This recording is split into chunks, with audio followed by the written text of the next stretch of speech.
Good evening. Thanks for being here with us to discuss David's new book, The Highest Calling. It is a very easy read, it's a delightful read, and it's a topical read. So I want to dive right in. Having been interviewed by David, he is an excellent interviewer. I'm going to try to live up to the same standard here. Why this book? Well, I spent a large part of my early professional career working in the White House. And ever since then, I've been fascinated by the presidency, and I've known many presidents because I've lived in Washington since I left the Carter White House, and so I've gotten a chance to know virtually everybody who's been president since Carter, and just something I was interested in. And as you know from writing books, if you are interested in something, it makes it easier to write a book about it. You are something of a zealot in this book, as you just alluded to. You show up with various presidents at various points. Right. Talk a little bit about your history with Carter in particular, how you got there and what your experience of that presidency was. My story with Carter is a story that shows the fortuitousness of life and how people can come to work for presidents who they really didn't really know. In the case of Carter, I had worked I'd come to New York to work at Paul Weiss, in part because Ted Sorensen was there. Is Jillian in the audience? There she is. Okay. Ted's wife is here, and I went to work at Ted for Paul Weiss, but really because Ted Sorensen was there. He had been a great speechwriter and counsel to President Kennedy, and I thought maybe some of his allure would rub off on me, and I could get a job in the White House myself. And so he recognized I wasn't that great a lawyer, and he helped me get out of the firm because he knew I wasn't really going to be so great, and I think the partners were happy that I got out. And he recommended me for a job in Washington where I was working as chief counsel for Senator Bayh, who was then running for president, as it turns out. I wasn't in his campaign, but I tasted what it was like to be around somebody running for president. I said, this is what I really wanted. He dropped out a couple months after I joined, so I figured my acumen wasn't helping him that much.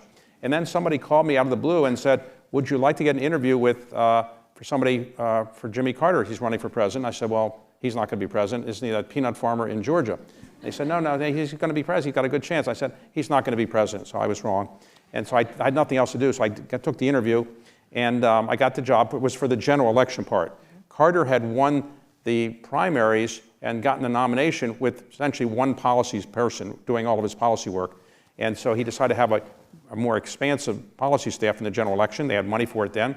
And so I went down to Atlanta, I worked there for a few months, and my boss was Stuart Eisenstadt, who became Carter's domestic advisor, and I became the deputy in the White House. So I'm deputy assistant to the President of the United States for domestic policy for a man I'd never met. I'd never met Carter because he was campaigning the entire time, and I had never been to Plains. I didn't know Carter. I was working for Stuart. So I'm in the White House for about 3 weeks before I actually met Carter.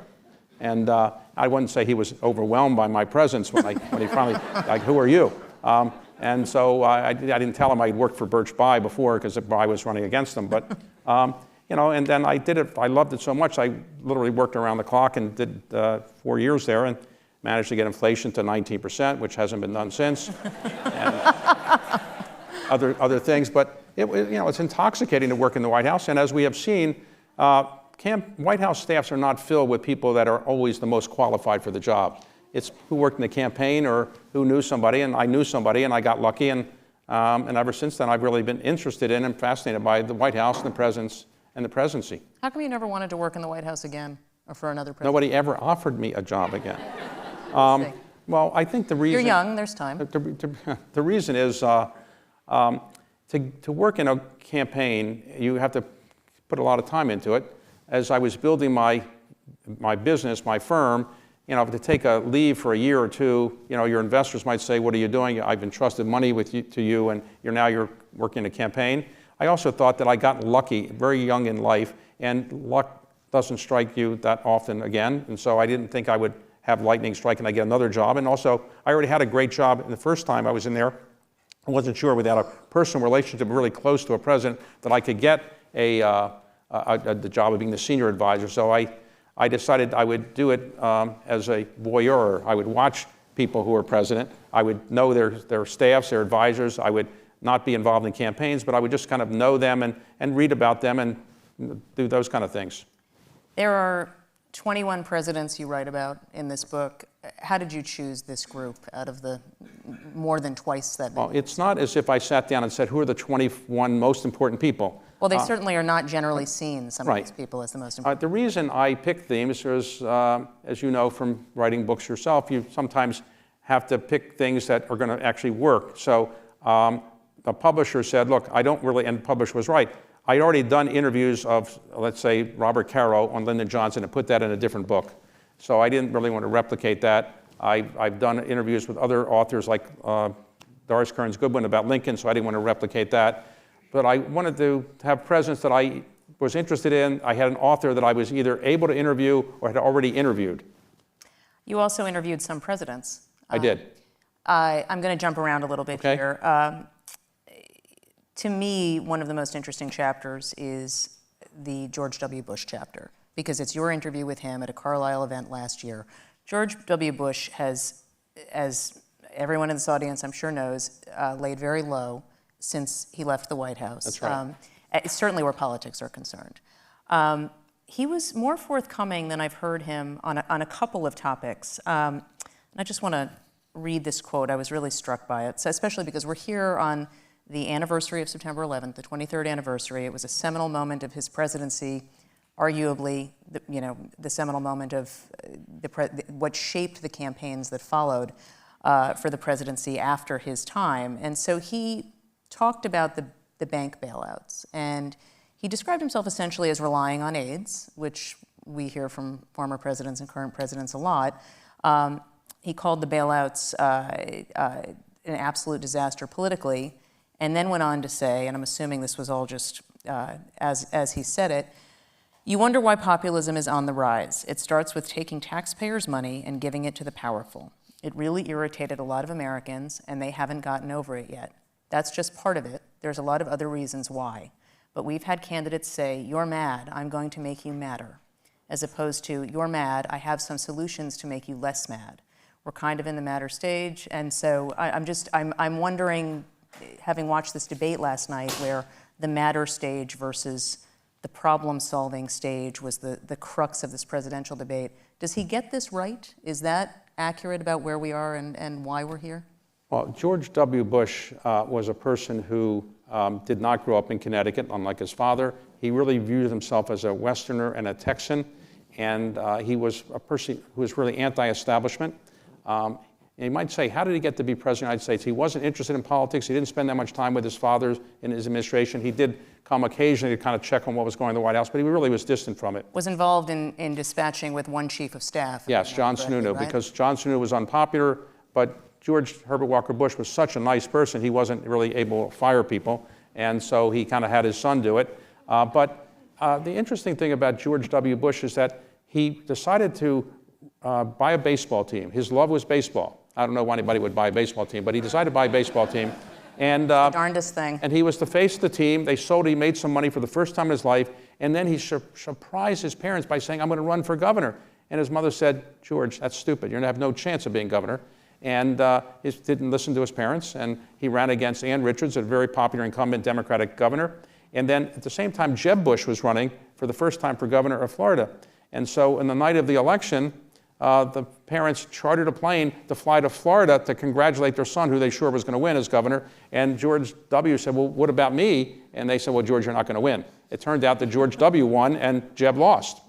And then here's the interesting thing about how he became president. The governorship of Texas is a very modest job. The legislature meets, I think it's 120 days every other year. 4 months or something like that. Every other year. So it doesn't do that much. The lieutenant governor appoints the cabinet, so it's a modest position. So how, after he got reelected, did all of a sudden he go to the top of the polling data for people that the Republican people said they wanted to have as the next nominee of their party?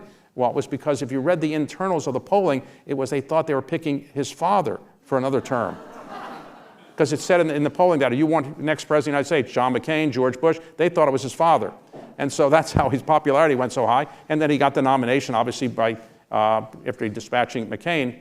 And then it turned out that he probably wasn't really ready to be president, just like I wasn't ready to be in the White House staff. But 9/11 matured him, and it brought him into a position where he had to really make decisions that were much tougher than anything he'd ever done before, or anybody ever done before. And and with respect to the thing you asked about, what happened was he, although he'd gone to Harvard Business School, he wasn't what they call a Baker Scholar, first 5% of his class. So he really wasn't focused on the economy that much. He really wasn't a superstar businessman.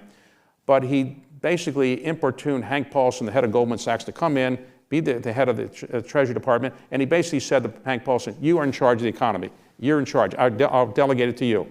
And when Paulson said we have to do this, what was later called TARP, he basically said, okay, even though it goes against every grain of my body to think about this, because I don't really like taking taxpayer money, trillions of dollars, in effect, or almost $1 trillion at that time, and giving it to the banks in a bailout, in effect. And though the money was paid back and so forth, it was a bailout. And without that, all the major banks, with a few exceptions, and investment banks would have gone bankrupt.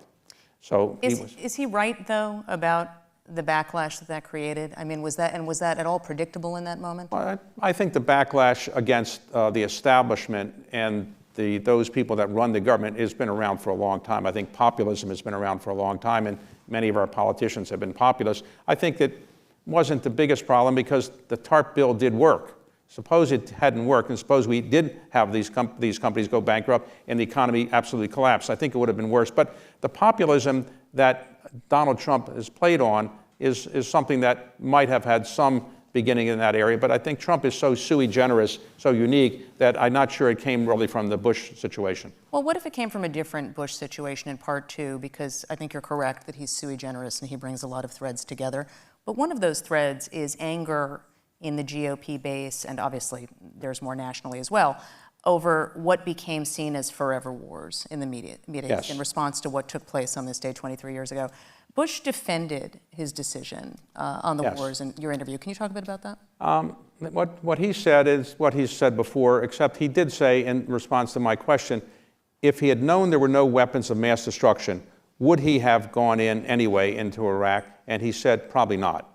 But the truth is, what my view on what happened there, for what it's worth, as we talk about 9/11, is that when 9/11 occurred, the Secretary of Defense was Don Rumsfeld, who hated the Secretary of State, Colin Powell.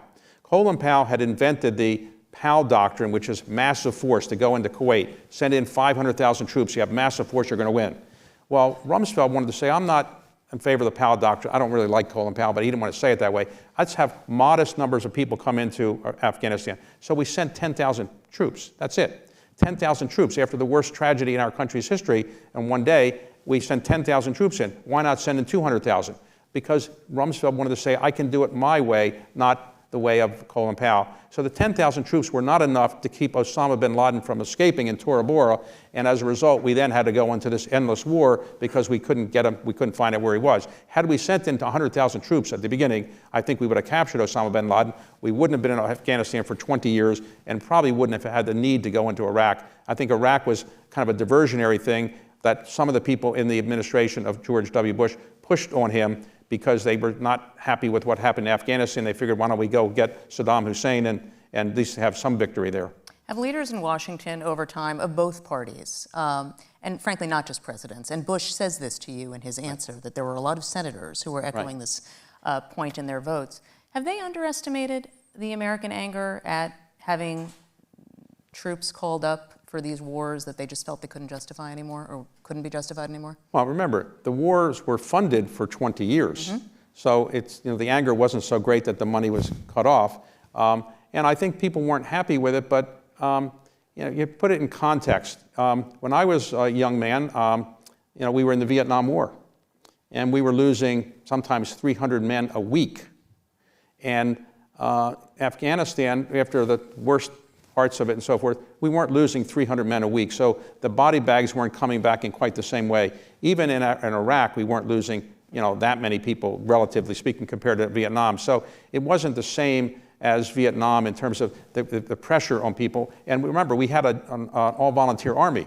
So we weren't drafting people to go to Iraq and Afghanistan, and it's different than Vietnam. And so there's anger, sure, and obviously a lot of the people outside of big cities are sometimes the people in the South or the Midwest who are actually, their sons and daughters are the ones fighting these wars. And so in places like this, you don't sometimes see the anger as much as you might see in other parts of the country. But the anger was, I think, just frustration when it's taking so long to end these wars, and there never seemed to be an interest in ending it. And even at the end, when we got out of Afghanistan, there were many generals and people in the military pushing Joe Biden not to get out and saying, look, we got to keep some people in. And also, I should point out that when we have troops overseas, it's not quite the same as it used to be.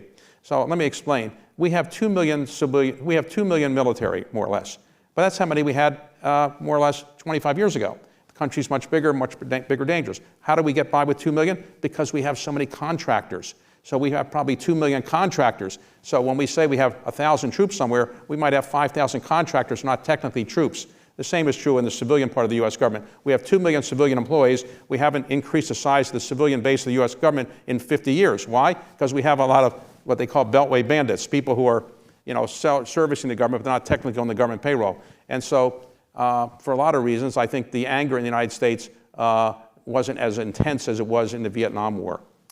I'm going to ask you one more question on this line, and then I want to go back to the earlier stage presidents in this book. But the Afghanistan withdrawal in 2021 was calamitous, and Right. it was calamitous for President Biden. Was that the beginning of the end for him in terms of his ability to run for re-election, do you think? I don't think that was his biggest problem. I'll talk about what I think happened, but that wasn't the biggest problem, because I think there were other problems that became bigger, inflation being the bigger problem. What happened in Afghanistan, I think, was really this. When Obama was president, the Pentagon leaked the fact that they wanted 47,000 more troops to send to Afghanistan. And Biden was very upset. He was more experienced. He thought that Obama was inexperienced. He thought the Pentagon was rolling him. Right, he thought he was being played, Right, and basically, the Pentagon is saying what we need, and now you're the President of the United States, you're not going to give the troops that we need. And so he kind of thought that the Pentagon had been playing Obama for a relatively inexperienced person. And so Obama went against Biden's recommendation. Biden's recommendation was to not send those 47,000 troops and to ignore the Pentagon and give them less troops or no additional troops. And Biden was upset with that, but he was the vice president. So when the same thing happened, when Trump negotiated a withdrawal from Afghanistan, it was over a period of time and certain conditions had to be met. Well, Biden was determined not to be rolled by the Pentagon. So when they came to him and said, well, we don't need to get out right away. Let's keep 5,000 here. Let's keep do this. Let's do some other things. He said, no. I want out. And I want out. I don't want any more excuses. And he was just so determined. And it would have been better if we'd had a little bit more time to get out and if we'd not closed some of the access to the military bases. But what people were so upset about, understandably, was the 13 people who were killed in the suicide bomb. Had they not been killed, I think people wouldn't have been so upset about the way we got out of Afghanistan. Remember, we're out of Afghanistan now, and it took us 20 years to get out of it. So I don't fault Biden completely, because he wanted to get out and finally didn't want to be rolled by the Pentagon, but I think he might have been able to listen to his generals a little bit more and maybe said, okay, maybe we can keep it a little bit more, keep some of the contractors there, but he was determined not to let that happen. Is there anything you learned in the course of the interviews for this book, which were done over a period of time, that surprised you about these presidents? What most surprised you that you learned? All presidents are fairly self-confident people, or you wouldn't be president of the United States. You don't just sit home and all of a sudden you get elected president of the United States. You have to want to do it, with very few exceptions. I mean, Truman didn't really lust to be president. Calvin Coolidge didn't lust to be president. But generally, today, if you're going to be president, you probably spend time in it. And in our country's history, nobody spent more time thinking about and possibly becoming, about being president than Joe Biden. He was 30 years old when he was elected to Senate, really 29. But from that point on, people said he should be president. He's so young, he's so talented, he's charismatic. And so for 47 years of his life, 47 years, he was thinking about maybe being president of the United States. So you have people who really are obviously self-confident. And, and take Donald Trump as an example. Here's a man, the only person in our country's history who became president, had no government experience. He was not in the military, never in the civilian part. He had never won an election prior to this. Never won any election, and wasn't a student body president or anything like that. So, that I know of, I don't know. Yeah. So, and yet he thought that he could come from a base of New York City as a business person, a real estate person, and get elected after all the challenges he'd had in his personal life and his business career. And you think about it, it is amazing he pulled it off, and now he's done something no other person has ever done. He's been nominated by the Republican Party 3 times in a row. No Republican's ever been nominated 3 times in a row. And, who knows where the election is going to go. But, it obviously takes a certain amount of self-confidence to do that. It's not for the shy and retiring who get to be president. They also, I think, realize when they get to be president that they're not really ready for the job. Almost nobody's ready for it. You could say George Herbert Walker Bush was ready because he was vice president for 8 years, and Joe Biden was ready because he was vice president for 8 years. But generally, when you get there, you finally make the decision. There's nobody you can push it off to. And the toughest decisions come to the president of the United States. If it was easy, it would have been decided before.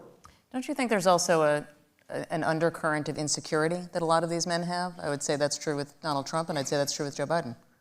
I've never been to a psychiatrist, and I am not a psychiatrist, so I'm not sure, not that there's anything wrong with going to a psychiatrist, but I don't really know whether they have a basic insecurity. I guess everybody has a basic insecurity to some extent, so I don't know that their insecurity is any worse. I'll tell you, the people that I've met who are president, I think a lot of them are very secure. I think George W. Bush, you might say, should be insecure because he wasn't really overly qualified to be president, but I think he's a very secure person. And he's so secure that he doesn't care what people think about what he's doing right now, doesn't care that people say, why aren't you staying involved in the Republican Party? He doesn't care. One thing that surprised me in the book was in the chapter dealing with John Adams and Thomas Jefferson about the degree to which they diverged on the concept of American exceptionalism, and the degree to which John Adams sort of accepted and believed that, structures are corrupt, there is no better than other people. I would argue that's, frankly, some of the subtext of the current election, as we have one candidate describing the country in pretty dark terms, and another candidate who is trying to do the opposite. Is that basically the fundamental tension of this nation since its founding? Well, you mean the fact that some people say that we're... Essentially that there is a desire for the U.S. to be better than look, from the beginning, many people in this country thought we were an exceptional place because we were created out of whole cloth, in effect, by British. But after we won the Revolutionary War, there was a sense that we were going to become a powerful country, expand all the way to California, so-called manifest destiny. And I think, remember, that what I start the book with is saying the President of the United States was not always the most significant job in the Western world. When George Washington was president, he was, we liked George Washington, we give him lots of monuments and so forth, but we were a tiny little country. We weren't that significant.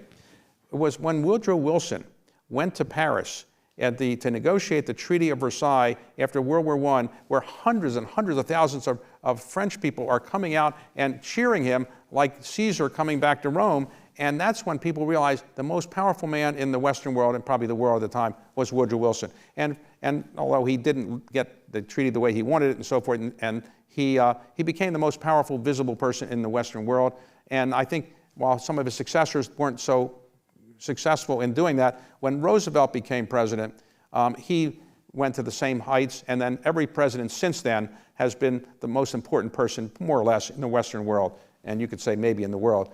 And so that's why I call it the highest calling, because it's really, while I've historically said the highest calling was private equity, I had to recognize it probably, maybe there's a higher calling. So I've said the highest calling in the private sector is private equity, but in the public sector, it's probably the presidency. And it's amazing when you think about it. And one of the reasons I wanted to write the book is this.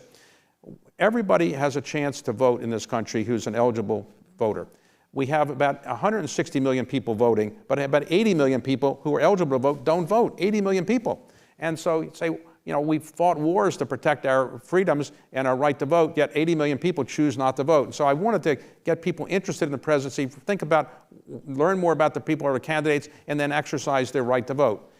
One of the other central tensions that you talk about is marrying the words of the Declaration of Independence with the fact that this is a country that was founded with or by people who owned other people. Can you just talk a little bit about sort of the evolution of that to the Civil War, which was clearly inevitable, and where we are today? I mean, you write about the progress we've made, but there have been setbacks too.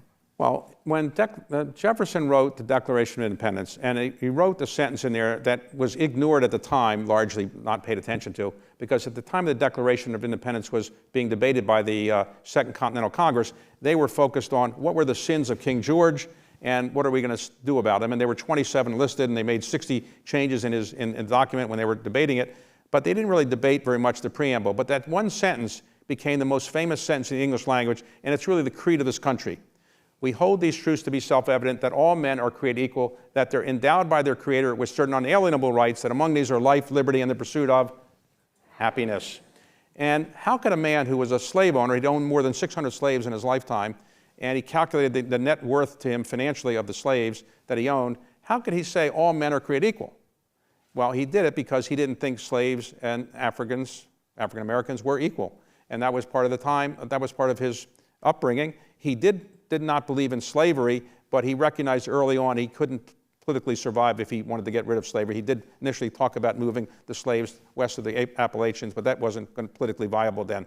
So how did we go from a country that talks about equality, but really didn't have equality? We had slavery. Well, had we not agreed to continue slavery, we wouldn't have had the Constitution. The Constitution would never have been agreed to at the Constitutional Convention if slavery had been outlawed. It just was, that was the law of the land. And even Lincoln himself, now called the great emancipator, he believed in slavery initially in the sense that he didn't think we could get rid of it. His view was we shouldn't get rid of the slavery in the states that existed at the time of the Constitution was signed. He did not favor slavery in the new states, but that was part of what led to the Civil War. So the whole country is about the evolution of rights for women, for minorities, for all kinds of people that aren't the majority, getting closer to living up to the idea that all people are created equal. And what we really mean is all people have equal opportunities. And Jefferson was a person who was responsible for writing that sentence, and he was so embarrassed by the way that the founding fathers at the Second Continental Congress dealt with it, that he refused for 9 years to admit that he had been the author of it. And later he said on his epitaph, he wanted that to be the key thing on his epitaph. He said 3 things. He wanted to have author of the Declaration of Independence as the first thing listed on his tombstone. He didn't put President of the United States, which shows you that the President of the United States was not that big a job at that time, or he didn't think it was so significant, because he didn't actually say, put on my tombstone that I was President of the United States. Now, of course, that's the most significant thing for most people, though we've had some people who have done so many significant things in their life beyond being president that probably that's not their most significant thing. Eisenhower and probably Ulysses S. Grant would be 2 others who won wars and probably did things that people would say are more significant than their presidencies. Back to Jefferson and Adams. Just a story that some people might find interesting. Why do we celebrate the 4th of July? Well, on July the 2nd, 1776, the Second Continental Congress agreed that we should break away from England. They agreed on the night of July the 2nd. And Adams wrote to his wife, Abigail, this will be the most significant day in American history. We're going to have fireworks and celebrations forever because we did this on July the 2nd.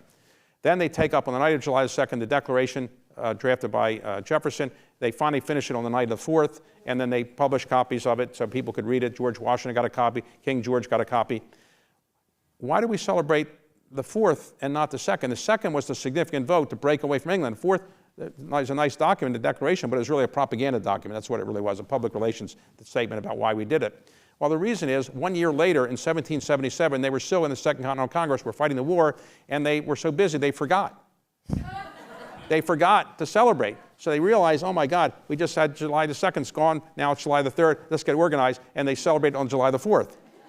And so that's really why we celebrate on July the 4th. And for that 50 years afterwards, that was a source, not the only source, of fighting between Adams and Jefferson, because Adams thought, who cared about that document that Jefferson wrote? I didn't really think it was that significant. In fact, I let him write it because I didn't think it was significant. And the thing that was significant was July the 2nd. Jefferson thought that what he had written was so significant that it deserved to be celebrated. And for 50 years afterwards, they weren't really friendly. But it's interesting that they both died on July the 4th, 1826, 50 years to the day. And it was seen as a sign of from God that these 2 great heroes had died on the same day within a couple hours each other on July the 4th. That was a detail I hadn't known until I read the book. You were talking about the impact of basically that the country as it is now would not have existed had slavery not been accepted. Right. Correct. This creates a backlash. This country is a constant story of backlash. And so as we're talking about the factors that led to Donald Trump's rise and his election, one that is widely seen, although it's not agreed upon in the book that it's the entire reason, in the interviews you did, but racism, a reaction to the election of the first black president. Do you agree with that? I think Donald Trump's rise, and I remember when I was interviewing him one time, the first time at the Economic Club of Washington. That was in 2014, right? Yeah, 2014. He told me to ask him whether he was going to run for president. I said, president of what? And I said, He said, I'm going to run for president of the United States. I said, Donald, that's not, like, come on, you're a businessman. He said, I'm going to run. And I don't really think that he thought he would get there. I mean, I don't know if he admits that today. I don't really think he thought he would get there, but he thought it would be interesting to do. Didn't he say that it would be good for his brand essentially? Yeah, as I recall, yes. Yeah. But I think he... Doesn't sound like something he would say. But what happened, my view on his rise is that while we can all make fun of him and we can say, how could he done what he done, and I'll say the things he said, he did get nominated 3 times, and he's got a stranglehold, I would say, on a certain percentage of the population. Why are they so enamored with him? Well, it's interesting. He's not a populist who came from poverty. He's not a populist from the middle of the country. He's from more or less Manhattan, and he's a wealthy person. How did he figure out how to capture this part of the population? Well, I'm not completely certain, but I think what it is this. This country was started as a white country by white Anglo-Saxons. When the country was started, we had 3 million people in 1776. The only people who actually could vote were white Christian property-owning men, and other people couldn't vote. Women couldn't vote, blacks couldn't vote, Jews couldn't vote, non-Christian, non-property-owning people couldn't vote either. But over the years, this country grew as a white country. And in 1960, when John Kennedy ran for president, the country had 90% of the country was white, 8% was black, and 2% Latino. That was it. And from that time forward, the country that was supposed to be a white country in the view of many people who were white has gone to a country where we have more minorities than we have almost white people, and we probably will have a majority-minority country in our lifetime. And you see many people gaining rights that many white people who are not as educated, not as successful, are not happy with. So think about this. Only 40% of the adults in this country are college educated, but 60% are not. So if you're not college educated, you are white, you see your jobs going offshore to globalization or some kind of other thing like that. You see affirmative action taking your view, jobs away from you. There's a certain pent-up frustration with that, and I think Donald Trump played into that exquisitely well. Yes, but aren't there deleterious consequences of that? I mean, I'm not justifying it. I'm just saying this is the explanation for it. There are consequences to it, and one of the consequences is we have a country that's somewhat dysfunctional. The government of the United States doesn't really work very well because you have a bizarre situation where the Congress is bitterly divided. I host a dinner once a month for members of Congress to try to bring them together, and I ask the Democrats and Republicans to sit together, and they do as long as no press is there to see them talking with each other. But normally, you're not supposed to fraternize with others. Bipartisanship is not well liked anymore, favored in Washington, and it's a sad situation. People ask me, what is the biggest problem the country faces? I think it's not external threats, it's internal threats from our inability to get together. So if you were to come from Mars and say, look at our House of Representatives, for example, you have a two-seat majority by the Republicans. Do they say, well, let's compromise because we have to compromise, we barely have a majority? No, they say we're going to have our far-right position, we're going to shut the government down, not do the spending. And the Democrats would be the same probably when they have a 2-seat or 3-seat majority. So we have this concept, you don't have a coalition government, you don't work with each other, and that is a real dysfunction to the country. Bill Clinton seemed to agree with you on that point in your interview with him. Yes. And Hillary Clinton, that I think was here, right, last year? It was here, yes. That chapter spends actually more time on Hillary Clinton, which I was sort of struck by. What kind of president do you think she would have been? Well, she's very, very smart, and she would say, and he would say, she's smarter than he. They both would say that? Well, he always says that, and she doesn't say no, so...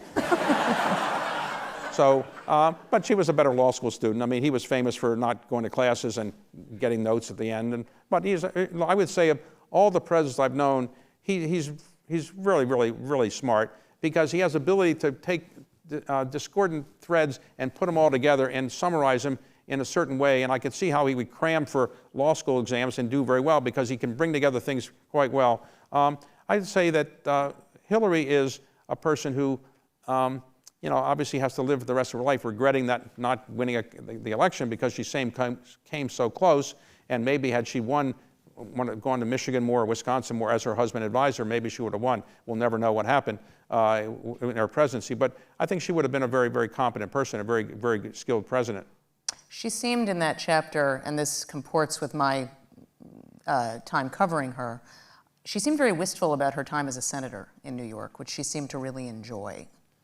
Yes. As everybody here probably knows, initially when Moynihan said he wasn't going to run, all of a sudden Charlie Rangel called her up and said, "You should run for Senate." And she laughed. "Are we crazy? I'm the First Lady of the United States. No First Lady ever run for anything before." Yet eventually the idea took hold and she decided to do it. And I think she felt liberated because she was Hillary Rodham until her husband lost for re-election the first time as governor of Arkansas, and it was in 1980 he lost, and then she changed her name to Hillary Rodham Clinton because she then realized that by having her maiden name, it was hurting in Arkansas, so she changed her name. And I think from that time on, while I'm not a psychiatrist, I'm not psychoanalyzing her, I suspect she thought she was so linked with her husband that she couldn't have a separate personality. She tried to do certain things separate. She was the head of the Legal Service Corporation.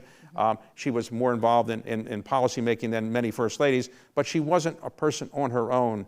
And when she ran for the Senate, it liberated her because she was running as her own, and it wasn't her husband campaigning and making her president or making her senator. So I think she enjoyed it, and it turns out she really enjoyed the Senate. In fact, so much so that when she didn't get the presidential nomination when running against Obama, she was happy to stay in the Senate.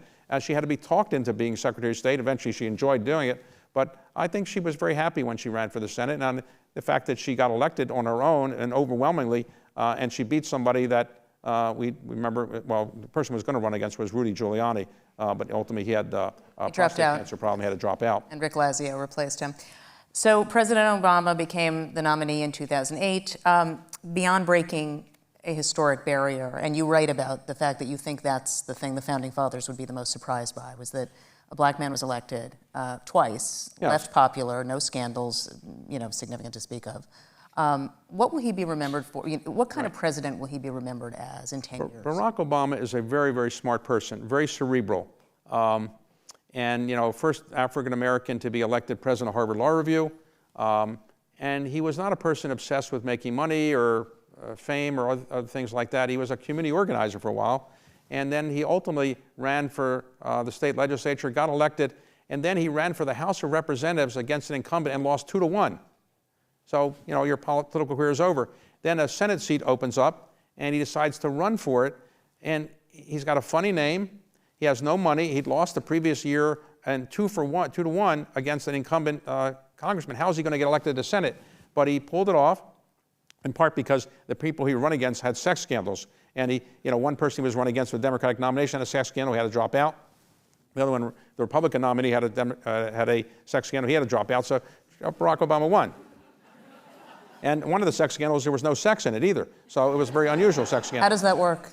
Well, one of the candidates, if you really want to know, one of the candidates running against him had said to his wife, when they were, I think, in Paris, they were saying, this candidate said to his wife, "Let's go to this sex club," whatever the sex club in Paris was, and she said no. Later in the divorce proceedings, it came out that he asked her to go to a sex club. They didn't go to the sex club. There was no sex, but it hurt him politically. So anyway. That sounds very quaint. So anyway, Barack Obama is a very smart person, very cerebral. He's the kind of person that could read a 300-page memo and get to the essence of it. And actually, probably since Woodrow Wilson, nobody was a better writer than as president than Woodrow Wilson or than Obama.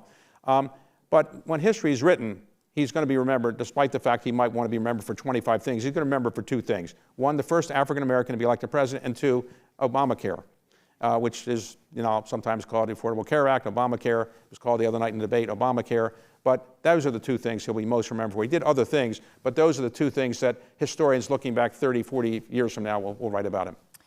There has been some criticism of his efforts to make money since he left the presidency, and this comes up with various presidents, but he's gotten a significant level of criticism. Is that fair, do you think?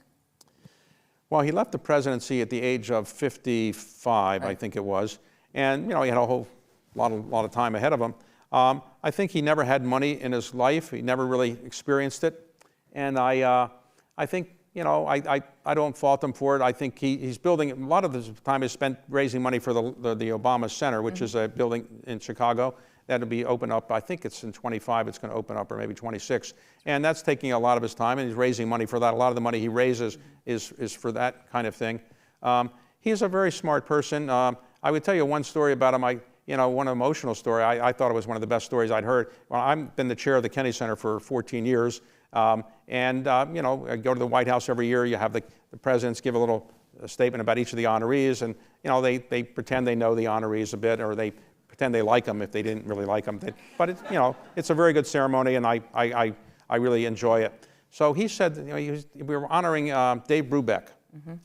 And Dave Brubeck, famous jazz pianist, Obama, no speechwriter could have come up with this, said, you know, I'm really honored here to be with Dave Brubeck because, you know, I only saw my father once in my life. He came to visit me when I was 8 or 9 years old. And he said, you know, I'm not going to be around in your life, but I want you to learn about jazz and how beautiful it is. I'm going to take you to see Dave Brubeck tonight. And he said that was the only night he ever spent with his father. And so he's now had a chance to meet Dave Brubeck, and it was very emotional. And he's obviously, you know, a gifted writer, and he could pull that off and explain it better than I could. But I think Obama is, you know, he's had a chance to make money. And the good thing about our country is that presidents don't make money usually when they're in office. In most other countries, you make the money when you're in office. We have a system now, it's changed. It used to be a president's retired and they did nothing. But I would say since Gerald Ford made some money going on corporate boards. Ronald Reagan made a lot of money making speeches, one $2 million speech in Japan, which was seen as outrageous at the time. But now presidents do this. Jimmy Carter, my former boss, raised money for his library, but he never actually made a paid speech, and he did other things. But he's different than others. He made his money by writing 28 books after he left the White House. I don't think it's a terrible thing that they try to make some money as long as they're not doing inappropriate things. You know, it's not uncommon now for presidents to do that, and you can make a fair amount of money because around the world, people want to hear from presidents of the United States. I think, you know, presidents make money on speaking fees, and you know, it's not a terrible thing. Donald Trump made money while he was in office, and I said normally. Well, Donald Trump might become president again, and there's an open question as to what happens to his company should he become president again. You write in the book about various things that could or should be done to try to strengthen guardrails around the presidency. Do you think there should be tougher conflicts of interest laws? Yes, I say in the book that there's certain things we can do to make the presidency better, but you know, we should get rid of the Electoral College. That's unrealistic. It's just not going to change because the small states like it and so forth. And there's some things we can do. For example, there's no law requiring the presidents to disclose their income tax returns. Now, presidents have voluntarily done it. Donald Trump did not do that. Until Donald Trump, right. Trump did not do that. It leaked out, but he did not do that. I think requiring presidents to do that would be a good idea. Requiring presidents to have a real medical exam or health care review would be helpful. Now we don't really do that. You voluntarily can give something, but they tend to give it from their own doctors who tend to be very loyal to them, and they tend not to give all the information. I think disclosure on when you're electing somebody president of the United States of their financial situation to avoid conflicts is good. And also, more than disclosure, there's no law in the United States that requires a president to stay out of business. For example, John Kennedy became president, although he wasn't wealthy by the standards of his father or by Donald Trump's standards. He was wealthy enough so he put everything in a blind trust. Jimmy Carter had virtually nothing but a peanut warehouse. He put that in a blind trust. Turned out almost went bankrupt because he wasn't able to focus on what was going on. Donald Trump did not put it in a blind trust. There's no law that requires it. If you want to be a secretary of any cabinet position, you have to get an Office of Government Ethics certificate saying that your things are okay to hold or you have to sell them. But there's no such requirement for anybody who's president or vice president. So that would be a good idea to change that so we can have some requirement for people who are president. It's not going to change. It will not change in the next 7 weeks ahead of this election. One of the facets of political life in 2024 is political violence. We have seen, or threats of political violence, that has increased dramatically in the last few years. It was increasing throughout the Trump years. It's not the first time, obviously, in this nation's history. Right. There's been political violence. You write about it in the book. The Lincoln chapter in particular is striking about the threats to him and the dangers that he faced as he traversed the country. Can you just talk a little bit about that period? Only because I think that people in this moment of this bifurcated information age lose sight of the fact that there is not that much new under the sun in this country. Well, we've had violence in this country for a long time. So in the Civil War period of time, during the Civil War, there were 65, and right before the Civil War, 65 times on the floor of the House and the Senate where members were physically attacking other members. 65 times they're fighting and hitting them with canes and other things, and one man was almost killed doing that.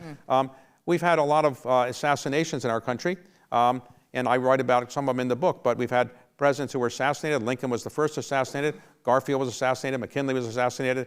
Obviously, John Kennedy was assassinated. And then there were 2 attempts against Gerald Ford. One, Ronald Reagan, as it pointed out in the book, was almost killed. It was said at the time that he kind of said, well, you know, I think I'm okay, or I can walk into the hospital. But he came close to dying, as we now know.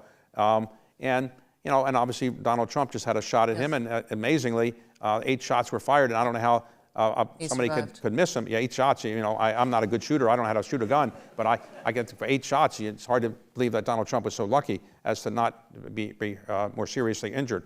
I think violence has been part of our country for a long time. Remember, the way we treated slaves was a lot of violence. The way we treated Native Americans was a lot of violence. The way we won the rest of the country against Native Americans and Mexicans and other people taking away a lot of their land was through violence. So this country has had a lot of violence, and we have the Second Amendment, which allows a lot of people to retain their guns, and we have more guns in this country than we have people. And so I think it's going to be a while. Now, people in New York City are not probably carrying holsters around with guns, at least most citizens here probably are not. But, that's not going to change anytime soon, in my view. The political violence we've seen on January the 6th and other things, I'm not sure that's going away anytime soon, because it's easier to incite people now through social media before police can catch up with it sometimes, and before government authorities can catch up with it. So I don't think it's going away, I'm sorry to say. What's a comparable period of distrust in this country that exists right now? Well, right before the Civil War, where we had states seceding, that was much worse than this. I'm putting the Civil War aside. What about in modern times? Is it 1968? Well, before World War II, there were a lot of people who were really almost violent about not going into World War II. Mm-hmm. And the people who wanted the America First and so forth. And there were a lot of, and remember, we've had the Ku Klux Klan has been around since the Civil War, post-Civil War period of time, and revived again in the early part of the 20th century. The Ku Klux Klan is as violent as you're going to get, because their whole modus operandi is ultimately to lynch people or to kill people. I was really struck that Ford was a leader of an America First effort in college at Yale. Well, at Yale, he was a leader of the American First effort, as was some of the students. Kennedy was involved. Sergeant Shriver, Potter Stewart. Mm-hmm. It wasn't seen as controversial later became. Lindbergh became a leader of that, and he was thought by some to be anti-Semitic, and there was an element of that in what Lindbergh was accused of, rightly or wrongly. But I think Ford ultimately got out of the America First movement, mm-hmm. but there were people led by a lot of people, prominent people at Yale Law School. Isolationism has been a draw for a lot of people over time. It's impossible to talk about Donald Trump without some throwback to Richard Nixon. And what struck me reading your chapter is the degree to which Nixon just refused to be thrown out of the ring over and over until he finally was, or at least left voluntarily before he got thrown out. But Trump has refused to be thrown out ever. From Nixon? Well, Trump, Nixon ultimately left. Trump still will not leave. And I'm just wondering, A, what the similarities are in your mind between these two men, and B, what happens when the systems of pressure in this country that normally work stop working? In Nixon's case, as I say in the beginning of the book, it would have been wonderful to have Shakespeare alive to write a tragedy about Nixon, because of an incredible tragic life. And Nixon was undone by his own taping system, which he was doing, I think, largely so he could write his memoirs without people contradicting him. And had he burned those tapes, as soon as they were disclosed, he would say, for national security reasons, I'm burning them. He would have survived the presidency. But interestingly, Nixon never thought to not listen to the Supreme Court. Right. He never thought to rally his troops and to say, you're supporting me. But Nixon did not have the kind of reservoir of support within the country at that time that Trump has. Trump has a following that is so significant compared to anything Nixon had that I think Nixon could not have done what Trump did. He just didn't have that capability, and he was more of an introverted person. He couldn't go out and make the kind of speeches that Trump has done. Donald Trump, I think he felt he really won the election. Now, there's a theory that the big lie theory of life is that if you say something over and over again, it's so outrageous that eventually people say, well, why would be somebody saying that? It's so outrageous, it must be true, otherwise he wouldn't be saying it or she wouldn't be saying it. And I think in the end, not only was he saying something that he really believed in, I think a lot of his supporters believed what he was saying was true.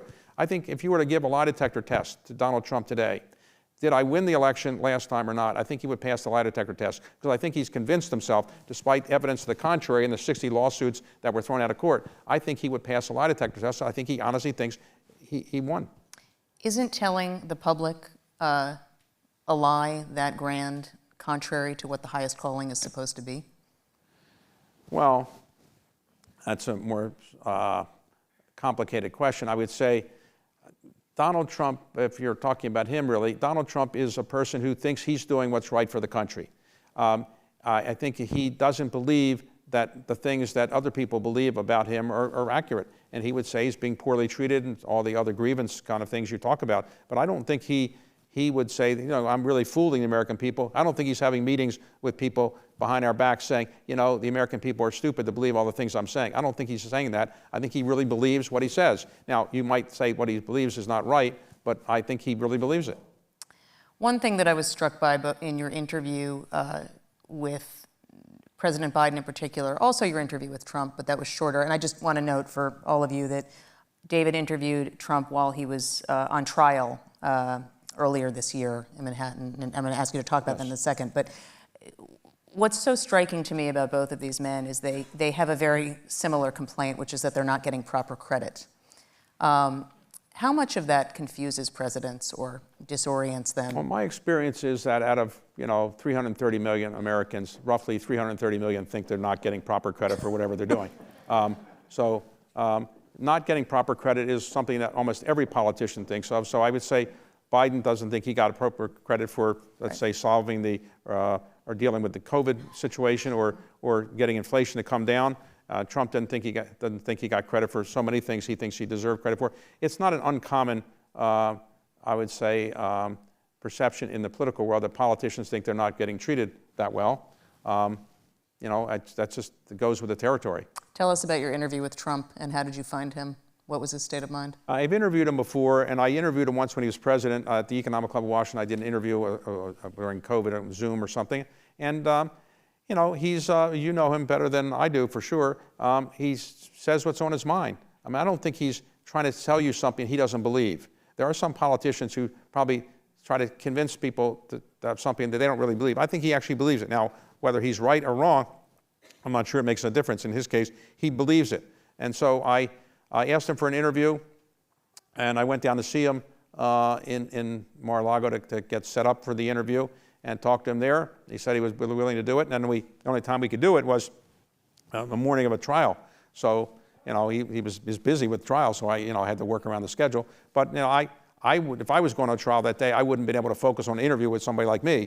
But he was able to focus on it, and, if you read the interview, we've excised some parts that probably didn't work out in the interview, but we edited a bit. But with his permission, he signed off on what the edited version is. He basically says pretty much what you know him to say. He doesn't say anything that's probably a shock to you. I'm probably the wrong demographic for that. Right. I'm going to turn to audience questions. Do you vote on party, policy, or character? Well, I guess I vote on policy, probably. I am a registered independent. I worked in the White House, but I don't make political contributions anymore to anybody, and I just think it's better to stay out of the political contribution game, which is an endless, ridiculous thing in some way. So I generally vote for somebody on basis of their policy. We addressed this a little bit before, and you do talk about this in the book, but I'm going to ask it again because this person asked it. What change is required to attract higher quality people to office? I think most people who are, I think this is no narcissists, are turned off and daunted by the campaign and primary system, no?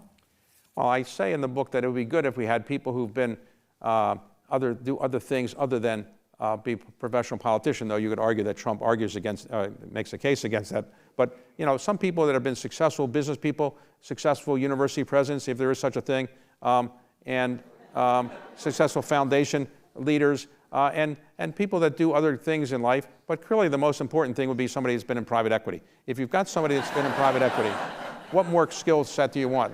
No, I think we don't track the best and the brightest anymore. And let me explain this, and I may have said this to some of you before, and I apologize for repeating it. But when we had 3 million people in this country in 1776, very few of them were eligible to be in government. Only about 400,000 could be in government, and out of that, you got George Washington, James Madison, Thomas Jefferson, John Adams, among other things, and Alexander Hamilton and Benjamin Franklin. Now we have 330 million Americans. And where are the talented people? Well, my theory is they've all gone into private equity. It's funny you just said that, because here's the next question. Investment question. Is Trump courting Elon Musk so Musk will bail out Trump Truth Social equity while retail investors go belly up? You're saying the question is I'm going to hand you the question. And that okay. will...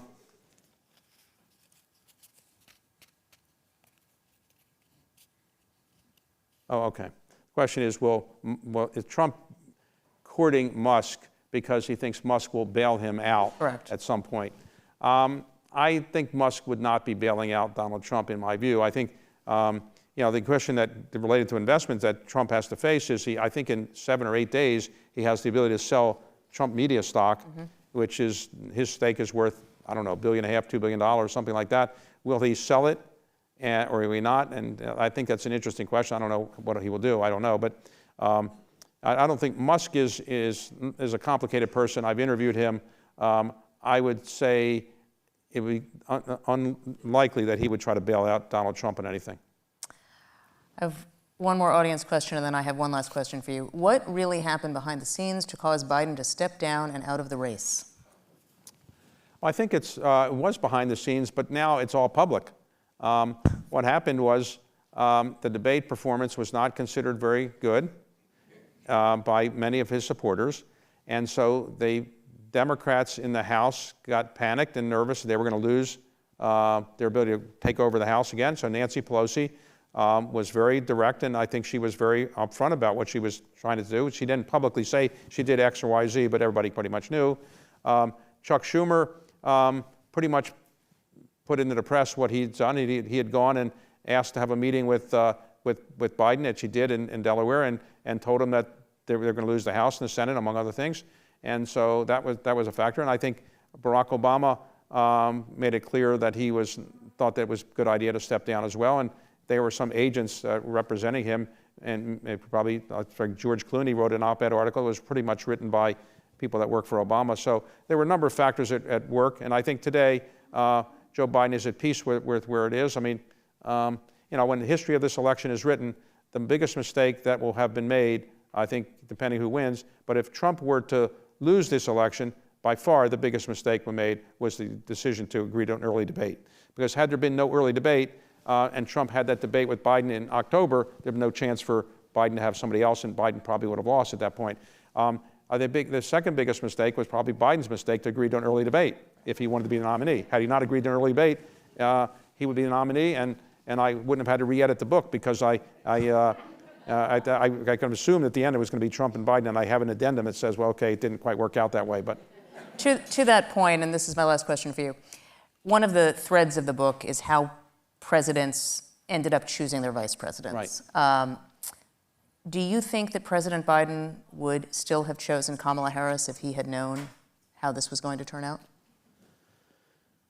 Well, you mean the implication of your question is he would have picked somebody weaker who wouldn't have been able to substitute for him? The question is, there were some concerns among Democrats about whether to get behind Kamala Harris, which they obviously did very quickly, right. or whether there should be an open process. Okay. I think the way it unfolded, there wasn't enough time to have an open process. Had there been 2 or 3 months, it would have been more time. I think in the end, does he regret picking her as vice president? I wouldn't think so, because he got elected president. And you could say maybe she helped him in some states or some areas, you never know. So the fact that he got to be president with her as vice president would probably make him think I picked the right person. The other person he was thinking about at the time was a woman who he was very enamored with, and Nancy Pelosi was recommending her. It was Mrs. Bass, who is now the mayor of Los Angeles. and she had been in the Congress for a long time and very highly respected African-American leader in the House and now the mayor of Los Angeles.